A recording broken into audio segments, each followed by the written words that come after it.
Well, here we are again. This is the final phase of the getting the goddamn vise apart phase of this activity. If this doesn't work, then I don't know. I don't. There's nothing that I can think of for getting it apart.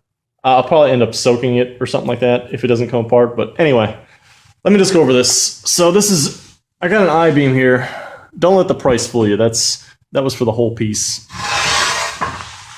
This is a very large I-beam. This is 8 inches across by 10 inch high, and this is 3/8 inch thick. So this is a very large I-beam. I actually had to buy this I-beam because I could not find anything that was this wide and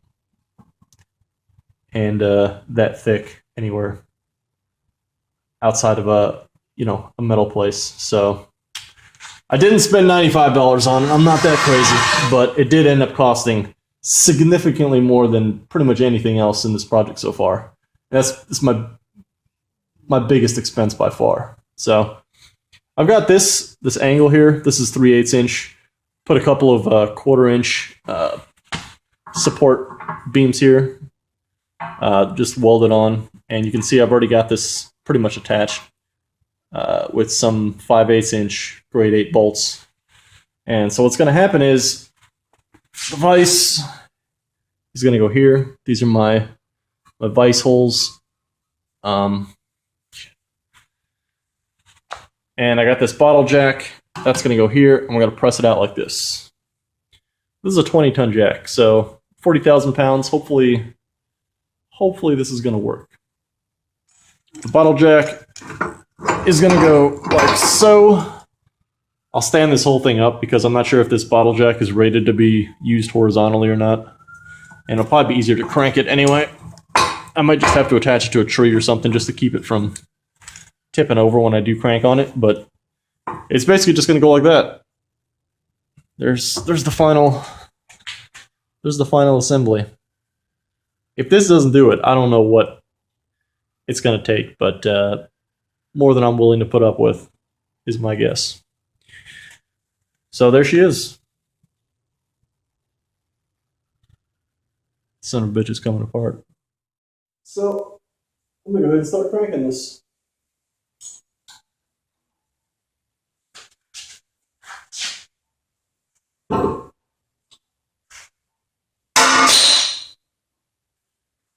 Oh, God damn it.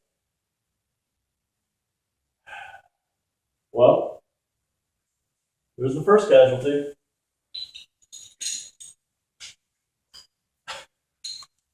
See if I can get that on camera. Is that on there? Yeah. The old C-clamp. There we go. I don't think there's any way I can keep that from rotating. Hopefully that base is thick enough that it's just not. I really don't want to break this other one.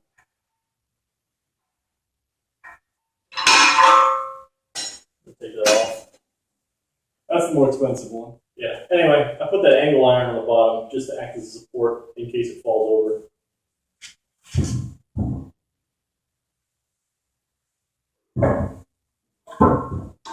Something's moving. It seems like it's just that base, unfortunately.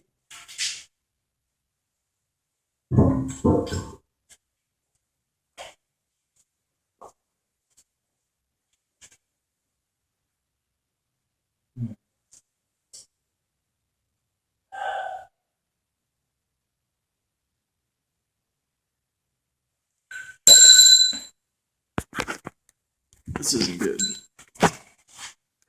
You can see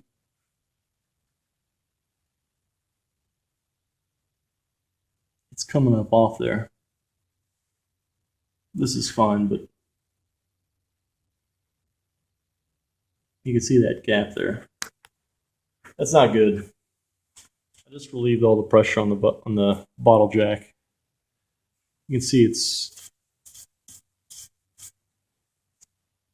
come back down. I'm gonna have to figure something out here. I really don't want that moving.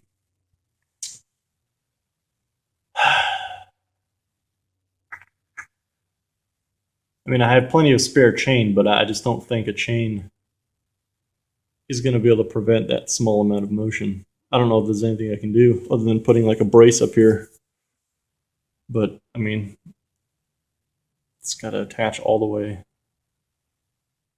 So the C-clamps didn't work out. The one that actually broke, I looked it up after the fact, and it was only rated for about 750 pounds, so it was my fault. It really wasn't made for that. As a matter of fact, C-clamps aren't really made for that, because even the biggest ones I could buy easily were only rated to like 5,000 or 6,000 pounds or something like that. And these are like, you know, $30 to $50 C-clamps, and that's still well short of 40,000 pounds. So I'm not going to risk the other C-clamp, and I'm not going to go get any more C-clamps. It's going to end up costing way too much, and probably break them anyway. So what I'm going to do is I'm just going to fashion a clamp here. I've got some 5/8 inch threaded rod. This is medium strength steel, B7. They're just 3-foot sections here. And B7 should be rated for about 125,000 PSI. And since they're 5/8 inch, that comes out to about 38,000 pounds per rod that they can withstand. So times 2 is about 76,000 pounds. And that puts us right around a safety factor of 2-ish. So they should be more than enough. But what I've got here is just some 3x3 square tubing. And what I'm going to do is I've drilled some holes in here, 5/8 inch.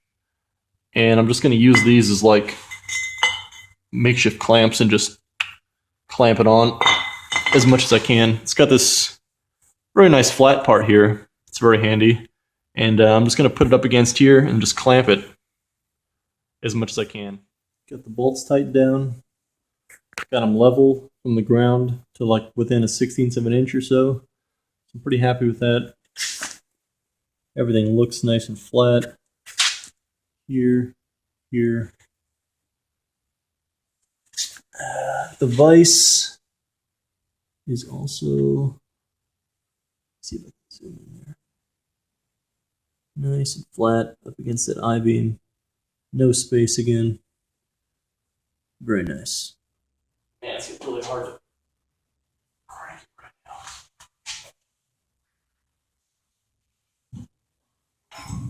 Yeah. Still not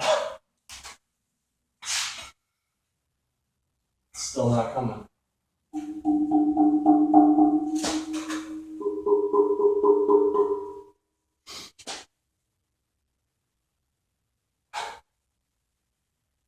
This thing is getting really tight. It's making me nervous.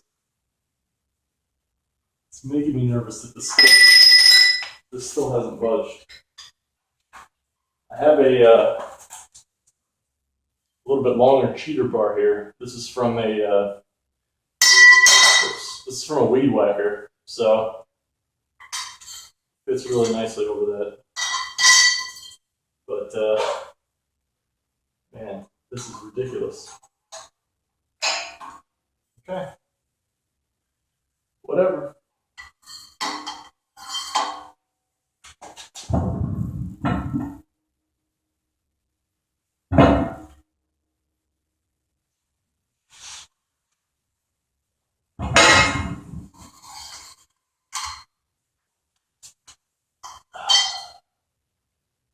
This is unreal.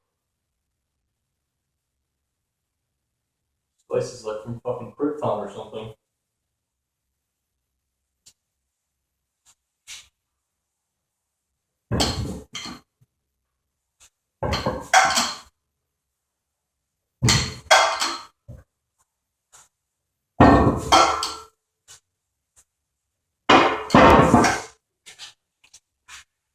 Sideways.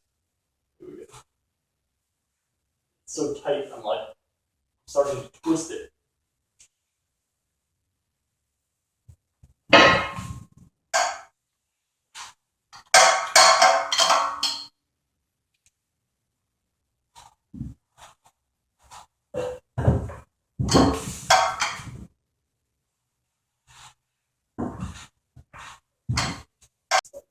Vice. Come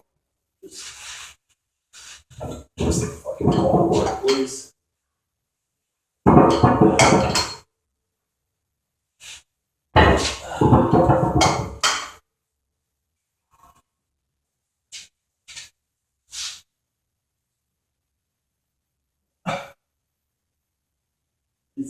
It's like really far off there. Let me get another shot here.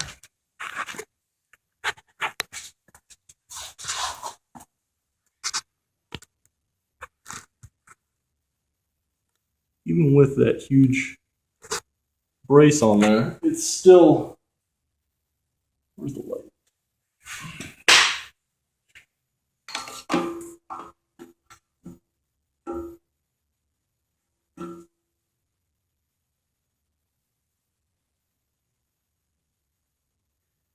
You can see how much it's still lifting off there. It's also lifting here. This is, you can see how curved it is at this point. This is 3/8 inch steel plate with welded triangles on there to keep it from moving. I mean, you can see that's obviously bending.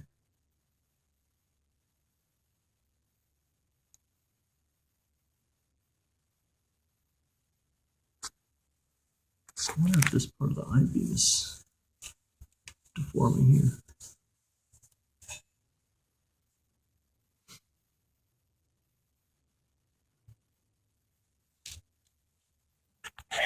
I don't know if I'm just going to have to destroy this vise or not. Earth-shattering explosion pops loose.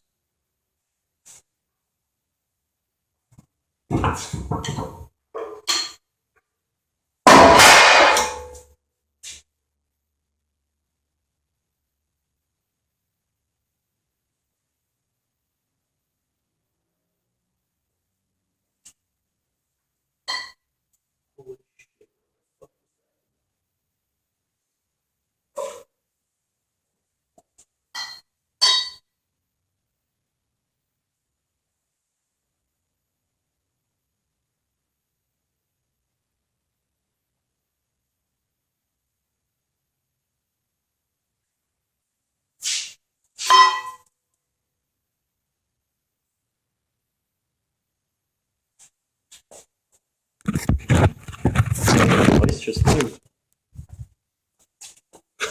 Just as I was saying it, you can see there's like, see that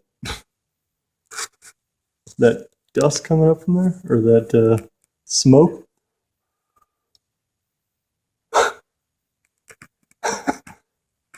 That's the PB blaster that just got vaporized, probably from this vise moving.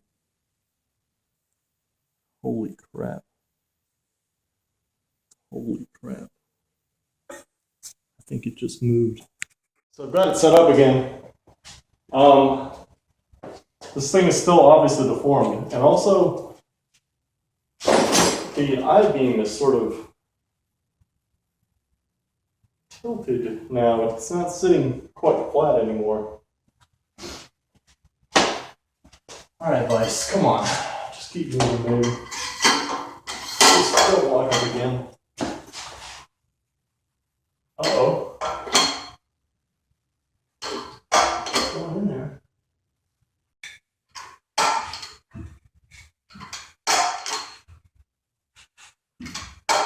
Every time I have to like retighten it. Oh, fuck. Oh. God.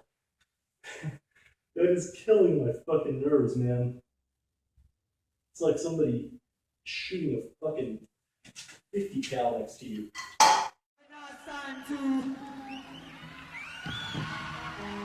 Take out the jams, motherfucker!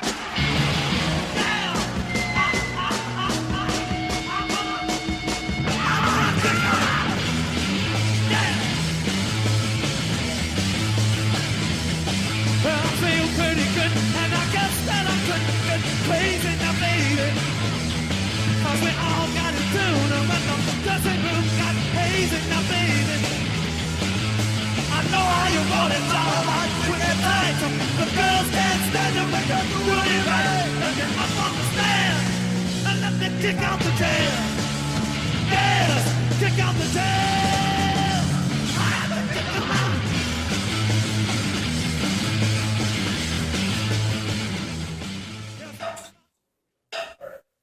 Last little bit. Here we go.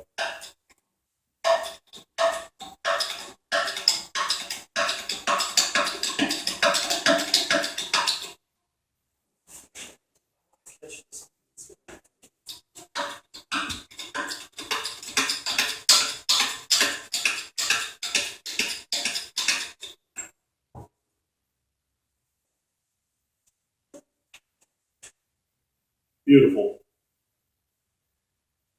Beautiful.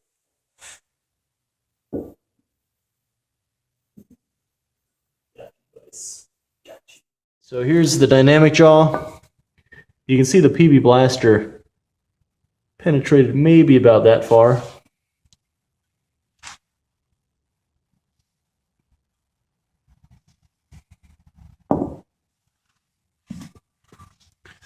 See if there's anything on the bottom of these jaws here.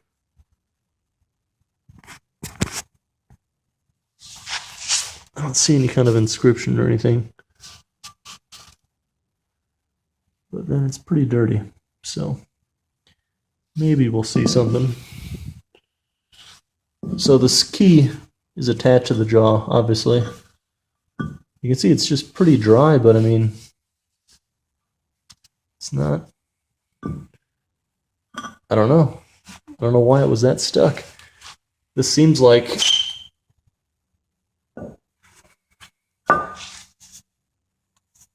anti-seize here or something. So I'm not sure why was that stuck. Oh, by the way, so it's the bottle jack imprint there. This is steel, by the way. So yeah, let's take a look at these bolts real quick.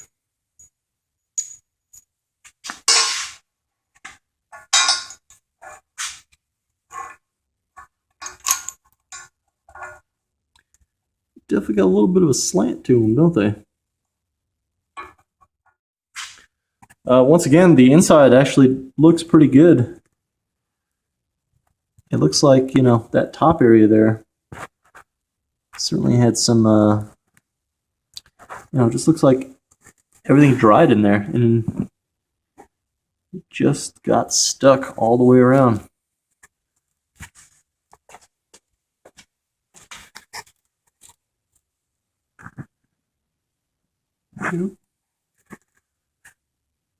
So anyway, you know, you just kind of